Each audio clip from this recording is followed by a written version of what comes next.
never, ever considered myself a political person, but I always cared about helping people. Now I say that I'm an example of social impact done well.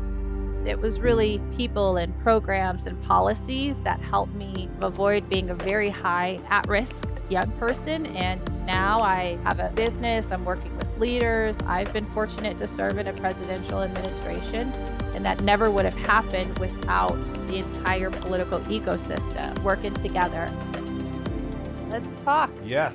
So glad you're here Yeah. at Leader Pass Studios. Yeah. It's great having you. It's been a fun day with you. It's such a beautiful space. Thank Yeah. you. Thanks. So excited about what you're creating because you're creating micro lessons, you're creating training around Mhm. some pretty interesting Yeah. subjects here. Yeah. And I wonder if it's even out there. What you're teaching sounds unique, and it's obviously from your experience. But thanks for Yeah. being at Leader Pass. Oh, I'm so excited to be here and really excited for people to have the content. Yes, Yeah. indeed. So let's talk about you first, your Okay. background, and you're in DC right now. Yes. Born and raised there, or Originally from Denver, but okay, I live in DC now. I've lived a okay, little bit of crisscross the country, but DC's home for now. nice. When did you move there, and did you go to school there? And tell us what you do. So I was born and raised in Denver. I actually went to college here in Atlanta in Yes. Spelman College. Yep. So all black historically college for women. I worked in corporate actually right after graduation for a little while. And I literally had the gray cubicle, and I was like, Nice. this is not the American dream. And so that actually was the first time that it led me into some soul searching and really critically thinking about what I wanted to do. I didn't have language around it, but I just knew I wanted to work with people, help people.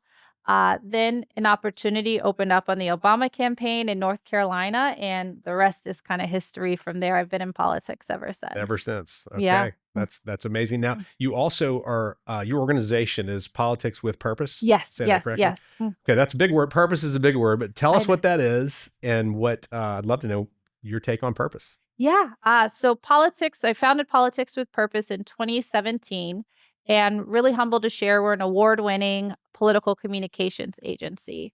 So I work with the change makers, social impact leaders, organizations, and politicos to help them not only increase their influence and visibility in the media, but also run and design campaigns that impact their lives, their community, and the world. Yeah, yeah, that's a big undertaking. Yes, yes, it is. But, it's been a great I work with just some phenomenal leaders, and it's been a great ride. Is it your organization directly, or do you have a Yes, partner? yeah. Okay, Yep, founder gotcha. and CEO. Awesome. Love it. Yeah. And I originally met you several years back. I think we kind of traced it to either an event or Honor to Yes, Lead, one of our projects. yes, And yes, so, yes. but at that point, it was College to Congress. Is it Yes, yes. different setup or different? Different, yes. At that time, I served as communications director for a phenomenal nonprofit called College to Congress. We basically work to help high achieving but low income and very talented students get paid internships in DC. Hmm. A lot of people don't know that a lot of the staff and the people who write the laws aren't necessarily reflective of the greater American, public. We wanted to change that, really bring change from the inside out. And we just have worked with some phenomenal young people. Even now, there's people in just a span of 5, 6, 7 years. They've ran for office. They're working in the White House, just doing incredible Oh, cool. things. And College of Congress, in particular, was founded by a phenomenal woman. Her name is Audrey Hinton. She happens to be one of my best friends as well, or now one of my best friends, who really leveraged the power of her own personal story to make change in, Okay. her community. Or like both of us, didn't come from a family with a lot of means, struggled to make ends meet, ended up in DC, and working, multiple jobs to make ends meet because DC is so expensive. Hmm. And she didn't have the time to really do a lot of the networking that other folks from more privileged families had. So I'm glad that she decided to, leverage her story Yeah. to make some change. And we've just had a wonderful, wonderful ride. We also successfully passed, I believe it was $50 million Wow. in paid internships to kind of permanently help other young people launch their careers, have paid internships in Amazing. Congress. That's Yeah. amazing. How Mm. exciting. So Yeah. once you got into politics, you were in. I mean, it's In like, in I'm in in, both feet and going. Yeah, yeah, it's really interesting because I never ever considered myself a political person, and I know there's a lot of people who nowadays feel that way. But I always cared about helping people. Mhm. And now I say that I'm an example of social impact done right or done well because it was really people and programs and policies that helped me kind of avoid being a very high at risk young person. Mm. And, now I have a business. I'm working with leaders. I've been fortunate to serve in a presidential administration, and that never would have happened without the entire political ecosystem working Right. together. And I would also add, it was actually a group of middle schoolers who inspired me to kind of reimagine how I think about politics. And we always hear that all politics is local, but until you kind of live it or have that revelation, you don't realize how many aspects of our lives are affected by Okay. politics. And it was shortly after I left in 2016, 17. It was shortly after I left the Obama administration and I volunteered at a career day, just wanting to give back. A friend invited me to speak to her classroom. So I brought all of these like White House, artifacts and Yeah, memorabilia. yeah. I thought the students were going to love it, and they did not care at all about Really? anything Okay. that I brought. So I tried to save a little bit of face, and I asked them, well, what are the first words that come to mind as you think about when you think about politics? And for me, I always think about it as community service. And these young people, they just had negative Mm. things to say. At the time it was, Obama, Trump, wars, fighting, Democrats, Republicans. And then I asked them, well, what kind of things would you like to change in your community if you could? And these young folks, they just said, I wish we had healthier food in the cafeteria. I wish we had a clean playground. Sometimes my family and I, we go to bed hungry because businesses on our side of town close early, but they don't close early on other sides of town. And I don't quite know why. Mm. And that was really one of my light bulb moments where I realized that every aspect of their lives was impacted at one way or another by political decisions, leaders, and investments in communities. And, if they're middle school picking up on these things, no wonder some people grow up to be 18, 19, 20, and they're like, the system's broken, my vote doesn't count, nothing Mhm. changes. Mhm. It's because we don't have the right kind of leaders or we aren't making the right kind of investments in communities. So I'm setting out to change that, and we're making some good I think trouble you're doing an along the awesome way. job. Yeah, Yeah. yeah, and you're working and serving a lot. This has been a real busy season for you, obviously. Oh gosh, yes. And now our conversation has been around purpose, has been Mhm. around also what you've learned over the years on how to communicate and how to Yeah. talk about your messaging or Mhm. the kind of PR world. So share with us your definition or how you come to this purpose word for those of us watching who are not Yeah. necessarily even in politics, Yeah. but So I say politics is for everyone. And purpose is defined as the reason or intention for a thing, why it's created. But for me, I would say we not only need to do politics with purpose, but have specific reasons why we're looking to change the system. And I'm passionate about empowering leaders who want to do good, improve those communities, clean the playgrounds, make sure communities have equal resources, etc.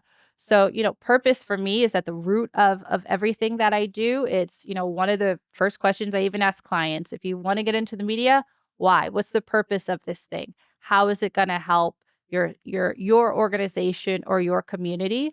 So everything I believe starts with purpose. so I would imagine you've seen a lot Yeah. and been in a lot of environments that most Mhm. people don't get to be in there. What would you say some of your proudest career moments are along the way? The first one that comes to mind is actually when I won or was recognized by PR Week as one of the top 40 under 40 leaders in communications. And I'll never forget going to the award ceremonies in a beautiful ballroom in New York, and kind of who's who, the biggest PR agencies are there.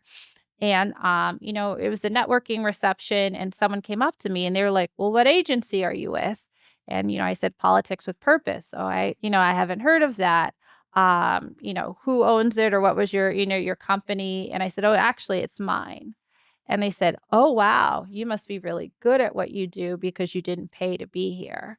Mm, And, that really humbled me and blessed interesting. me, just to be in the room with, again, who's who of the biggest PR Sure. agencies and companies in the world doing phenomenal things, and then kinda little old me, in there, but it showed that the work that I do matters, and, I pour my heart into everything, but also you can be a boutique agency and make a really big impact. I Still a sometimes big say impact. Yeah. I punch above my weight, a little bit.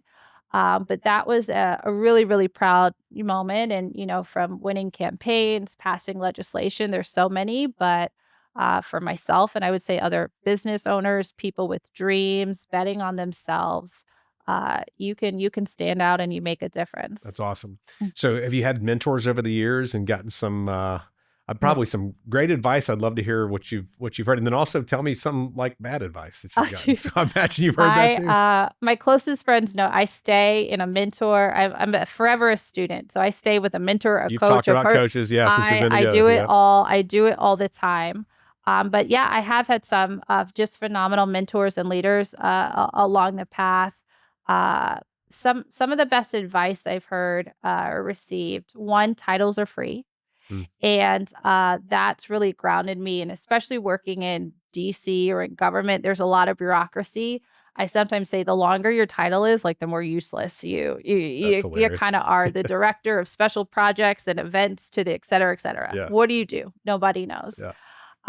But titles are free, and that's where I learned to stay committed to the work, the purpose, and the Mm, impact, hmm. because you can call yourself That's awesome. whatever. Yeah.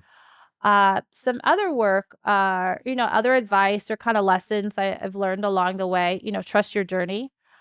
Recently, I spoke at a university, and some student asked for advice about, how do I connect the dots with all of my career? And I feel like I've done a little bit of this, a little bit of that, a little bit of this. And, I told them, I said, my career is very much the same. I never imagined working in politics, but I've worked in, I now know that I've done a range of communication roles along the way, but I think that's helped me be a really effective communication leader, Hmm. from understanding on the ground in category management and sales and corporate, to working at a digital advertising company, working directly on political campaigns in an agency, outside of an agency, now on my own. So I've learned to trust the journey along the way. And another really big lesson, actually, that I learned from my very first campaign is that you can give your best and still fail. Mm, And I think that's one of the things I actually value about working in politics, in political campaigns specifically, because there's so many factors, so many things that have to go right. It's not only just your part. But I've learned, doing your best, sometimes it'll work out and sometimes it won't, mm. but that's okay, and you can get back up and How do you fight deal with that? another day. You have the philosophy that there's another battle the next day, or how do you get through Yeah, that? you do. I would say working in this industry, you do have to have that long-term vision, Hmm. and understand, what we're fighting for, and there's gonna be ebbs and flows, and every 2 years, 4 years, 6 years, the circumstances, are gonna change, but, I think resilience is what helps, anchoring in your why, your purpose of why you do the things you do, Yeah. it makes you fight another day.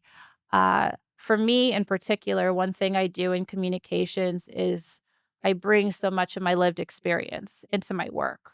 So it helps me become an authentic communicator, but it also helps me understand what we're actually fighting for, because I have names and faces Hmm. to put issues to. It's not just, some random policy that someone invented. So not only from my personal life, growing up poor, I like to tell a story of, I have a family photo and we look all cute and cuddly on the outside, but there's homelessness, police brutality, there's sexual assault, there's divorce, there's miscarriage. There's so many issues, so many stories that live within each of us. And for all of those stories, there's really a political issue, right, at battle with it. And so I think of myself, my family, my work, and also people in the community Mhm. that I work with, and that's why I do what I do, and that's what gets me out of bed every day. How about, bad advice? How about some not so good advice? Oh, bad advice. I haven't had too much bad advice, Mhm. but I do think, nowadays, when people say, like, "Wait your turn," I think there's a balance to learning, being patient through a process, Okay. but also I think silence, now is bad advice, and especially working in the media. You can't be silent about issues, or else people don't know that they exist. Mm. And one of the things that I find really fulfilling is not only landing a media placement, but it's really, shining light on an issue or a leader or an unknown story. Mhm. So no silent. You can't be silent nowadays. Yeah. Yeah. So no wait for your ticket to be punched. You gotta get out there and do it. No, Yeah, no, you have wait for to. you to Yeah. get no, no, no. When you look at life or where someone is in business or the environment or what's happening out there, when is a good time? Like, when do you say this is a good time to invest into and to be able to jump into the media side of things? Oh goodness. There's so many reasons to invest in media 24/7. Mm. That is my life. But I would say, if there's breaking news that affects your work or your industry, that's a great opportunity to speak up and say, hey, I can speak to this topic, or here's how it's affecting my work and my world. Uh, Maybe for organizations, there could be a special event or program or leader that deserves promotion, or you want to highlight another great opportunity to not only talk about the event. Sometimes media doesn't care about the event, but the story behind the event is really powerful. Why? Yeah. Likewise, if you're doing work in the community and you have really powerful stories or stories that need to be elevated, great. The media loves stories. Everything runs on stories. I would also add, and I've had clients come to me when they're like, I feel like we're just like the best kept secret, and we're doing all this great work, but nobody knows about us. Yep. And I call it in my work FOMO. Like, have you ever read a news story and you're like, oh, they're doing their work, or oh, we could Yeah. have commented on that. Yeah. Yeah. Those are really great opportunities to raise your influence, get in the media, Mhm. and really be a light, on an issue, but really highlight the kind of work that you're doing, Yeah. or else, for example, funders won't know about you, media won't know about you. And lastly, I would say if you have strong opinions or thoughts about something, maybe you have a really unique process that is helpful and effective, or you feel very strongly about something that's happened and you have a word or an opinion you want to get out on the world. Those are great opportunities to put your expertise out in the media or on paper. Yeah, yeah, Mm. absolutely. We see, I think about Dave Thomas, the Okay. founder of Wendy's, when Yeah. we're talking about this. And I remember this is a long time ago, but I remember Wendy's commercials were basically just generic fast food Wendy's Yeah. commercials. And then one day they were like, we need to have the founder Mhm. show his face. And so Dave Oh. Thomas gets on the first commercials, I guess it's in the 80s. Mm. And it radically changed everything because all of a sudden you saw the person behind the brand. That's And it. so I'm a big believer, and I think there's some amazing people. When you walk through here, we're big on vocational community in this building. Yeah. And when you find people that you just don't know their story, to your point, Right. and then you find alignment, it changes everything, even what Absolutely. their services or their nonprofit or what their cause is. So I'm a Mhm. big believer in that. I Absolutely. love what we're doing here. I Yeah. think I think the stat one of our guys, Dan, told us last week was he saw 1 billion people. And this blew me away. A Wow. billion people are now watching podcasts, not Wow. listening, watching Watching. podcasts on YouTube. Wow. 1 billion people. Wow. So what that tells me is it's very, very similar to what we're talking about, which is who's behind the brand, Mhm. who, like the person behind the brand, and then how do you get a normal conversation Yeah. with normal people to Yeah. talk about what they believe in or what they're wanting to stand for or what change they're trying to make or Yeah. just what they do. Yeah. And so I love combining that with what you said, and that is what's happening, what's hot, what's relevant in your Right. community or out there in the Right. nation even. So Yeah. I echo that for sure. Yeah. Again, YouTube, I believe, is the most popular search engine as well. So people are Googling YouTube or going to YouTube Mhm. for information, and you can have a really, really deep conversation with them, which is why I love podcasts and video Yeah, and yeah, yeah, yeah. everything that we're doing and we'll continue to do together. because you need to get it out there. Yeah. And ultimately, this is about conversation and connection with people. Yep, and I tell people all the time that once you go through the process you talked about, which is figuring out what their purpose is Mm, and their roadmap in mm, our language, their mm. blueprint almost. Yeah, It's the beauty of video, and for yeah, me to hear and see you, or for me to hear and see someone that I don't know, even if it's behind a business, yeah, is it gives people an opportunity to really fall in love with who you are. Fall in absolutely, love with they see your absolutely. heart. They hear, who you are, what you're about, Mhm. and where else are they gonna get to do that? So I Exactly. I love it. I love it. I love it. Being in politics for as long as you have been and Mhm. in some pretty closed doors, which is great. Yeah, From the outside looking in, we form our own views and we're like, I don't know if that's, yeah. do you have to be this way? Do you have to be that way? What is something you would want someone to know about politics who's not in it? Oh, goodness. A couple things. And I will admit, I think the political industry needs a rebrand. And I think the way that it's shown on TV and media isn't necessarily indicative or representative of everything that happens or really the importance of it. But for me, I would let people know first, politics is everywhere and it affects everyone. And you don't always think about those things, but literally from the lights in the studio to zoning laws. So, what kind of houses or where you can build, what you can do, what kind of stop signs in your community, the kind of roads, whether they're paved or not. All of those decisions are affected by Mm, politics. So, it behooves all of us to kind of pay attention and understand what's going on in our community.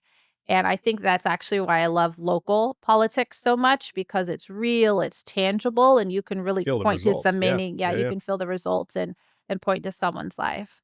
I would also say, and this is what I always tell people, you are the secret to social change.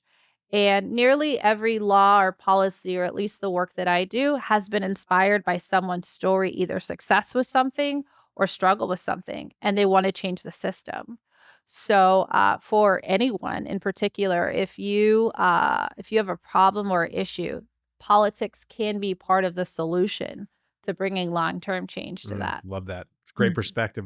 Great point of view Yeah, there. So, yeah, visibility is like your thing. I mean, yeah, awareness is your thing. Marketing, media.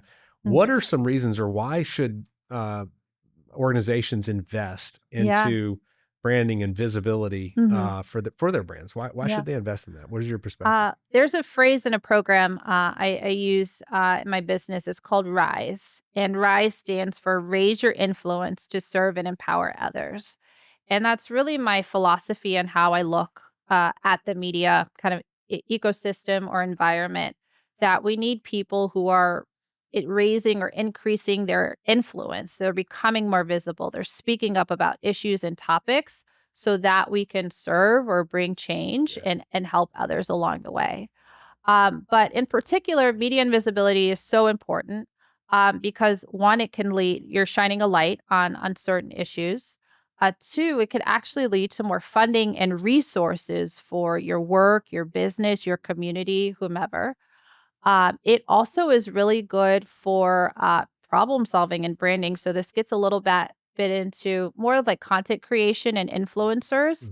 Mhm. We call them influencers, but I actually think they're problem solvers. Is how I look at them. How I choose to look at it. They've taken a specific issue and they're known as the go-to person for that thing. I remember I served as the political and public affairs advisor to BuzzFeed, which is a major media company. They built the internet, as I like to say, and or they should say they power a lot of brands on the internet. And we had a creator program where we would tell people, "Hey, let us help you carry your message to the masses." People may not necessarily follow a company or like all that they do, but if they like, know, and trust people and Mhm. they're talking about certain issues, that is gonna carry a lot of weight. Mhm. And so you don't necessarily have to become a content creator or dance on TikTok or be an influencer, but there is value in being known as an expert or the go-to person who can speak about certain things, especially in 100 that in this 100% day and agree. age. 100% And agree. then also I would say finally for why to invest in media and visibility, the media literally is always looking for experts or people who are affected by certain issues. So you want to be the person to either raise your hand and say, "Hey, I can speak about this topic," or "Hey, I know somebody," or "We work with people who are affected by this specific issue." Yeah. And that is literally the secret to how media works. Yeah. Mm. Expert's a funny word because we work with a lot of people who Yeah. are what we would call real world experts. Yeah. And most people like that aren't going to just say, I'm an expert, Hmm. and that word carries a lot of weight. It does. It's expertise though. And what Yeah. is a lot of fun for us, we have a process that you know about that's Yeah. kind of the Leader Pass Lab approach where we Mm. really understand, and you and I have been Mhm. talking about this for others Yeah. too, but understanding the value that they have, that they can share their knowledge with Yeah. others. And so many times we sit down with people and they're like, well, I'm just not sure if I've got enough to share. And maybe I don't, and you Yeah. crack me up because you were just filming, you're like, this will be quick. And then like an hour later, you're like, wow, is it that long? Was When you it were that going through long? power, when you're going through your Yeah. process. Yeah. But that expertise exists in people Yeah. and it's amazing. I think that's going to happen more and more as we see it. I mean, the most recent stats is that the content creator economy is going to Yeah. double by 2027, Yeah. It's which huge. is just enormous. It's huge. Yeah. And I may drag this on for another hour, but I love exactly what you said. And one of the reasons why I think people are reluctant to get in the media is a lot of self worth, or they don't feel comfortable calling themselves an Yeah. expert. And one of the places I always start is helping people own the power of their expertise. And I'm a woman of faith, and in the Bible it talks about putting on the full armor of God to be able to fight these battles and fight darkness. And I realized actually that media is my battleground. And one of the things that I have to do to help people unlock their expertise, probably similar to how you do in the Leader Pass Lab, is equip them and build them up personally Mhm. so that they see their power Mhm. and then they feel equipped to go fight in the media battlefield. Mhm. And the very first place I always start with everyone is owning your expertise Mhm. and literally taking them probably through a process through you of writing down all of their everything they've done in their career, the roles, the credentials, the impact, etc., so they can see the tangible evidence of their awesomeness. Yep. And from there, then we can take it and say that's almost the roadmap to the media Yeah. of Yeah. where what reporters I should go pitch. But also, I think when people own their expertise or they get comfortable calling themselves experts, I like to call them champions Mhm. as well. It really unlocks something within them and equips them to kind of stand tall and stand strong and realize that they have value and they have something to say. And especially when the world tells you you're not enough or that you're not good or you see other big name people doing things, you always can fall back on that. And that's what I have to do as a PR person, no matter if it's a major nonprofit or a small local one. I am thoroughly convinced from day one that they are expert and the best things at sliced bread. And so I put that in, I try to instill that in my I clients as love that. well. I love that. Yeah. Tell us who your clients are. So people are watching this and they're like, Yeah. okay, so could anybody use your service or is it mostly people in politics or what would be a Yeah. good description of that? My door is open to everyone, but I will say my expertise is working with social impact leaders Okay. and organizations. So that can look like political leaders and candidates, leaders of advocacy groups and Mhm. nonprofits, operatives like myself. We have a lot of expertise, if you will, and strategy to bring into the world thoughts on how things can be better. So within that broader ecosystem of politics and advocacy and social impact, I help those leaders increase their influence and visibility by getting in the media or building out their own visibility roadmap and where So they want so to see. technically, and I love that, and I Mm, think this is a super big compliment to yeah. somebody who's creating content or who's trying to Mm, affect change mm, with their expertise. You've got this pickup from the moment they're like, okay, here's what I've got. mhm. You then can take them and create a roadmap for the media, Absolutely. for the PR side of Mhm. things, and do it with and what I love, of course, your purpose. You bring the integrity Yeah. of Yeah. the reason why things are they're Mm, going that direction. But I love that. I mhm. love the ability to show somebody how to do that because it is a mystery for a lot of people. So it's It like is. you're unveiling several things that Mhm. you've been successful with, obviously, but helping Yeah. the average person learn it. So Yeah, and I think this is also where you and I align because we have to get the content, we have to get the clarity and the expertise right. right. Everything else for me is just a distribution of it. Yes. So Okay. whether it's the content creation, Hmm. and this is why we both believe people will have unique roadmap, Oh yeah. visibility Yeah. roadmaps. So you can go the content creation route, you can go the speaker route, the podcast route, getting in the media, writing opinion pieces and long form written pieces. Hmm. Those are just different ways in which we're distributing Right. your message. Right. And I always try and make sure it's aligned to the individual, and I know you believe that too. 100%. Yep. 100%.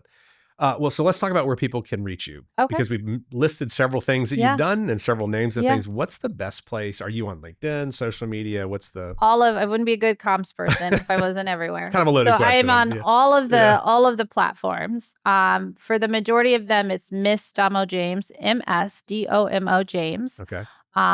I'm on LinkedIn, and I say if you know how to spell my name, you know how to reach me. But I think an easy way to keep in touch is my website. So Okay. politicswithpurpose.com. And there's a contact, form, and everything goes to me and the team, and it gets routed to the right place. Love it. Well, that's awesome. Well, so you're coming back. Yeah. You and I have a lot to talk about. We have a lot to do and to help folks, but I want you to come back because you've got a lot in you Yeah. that I loved seeing you do earlier, and I can't Oh, wait to see thank this you. out with Leader Pass. But it's in you. You can tell it. You can tell you love it too, which Yeah. is a lot of fun to watch Yeah. and be with people who love what they do. Mhm. But yeah, thank you for being here, Thank you. and you got to come back soon. I'm coming back, and I am happy to bring clients here. It's a just amazing space at Awesome. Leader Pass Studios. Awesome. Well, thanks so much. All right, up high. Yeah. Awesome.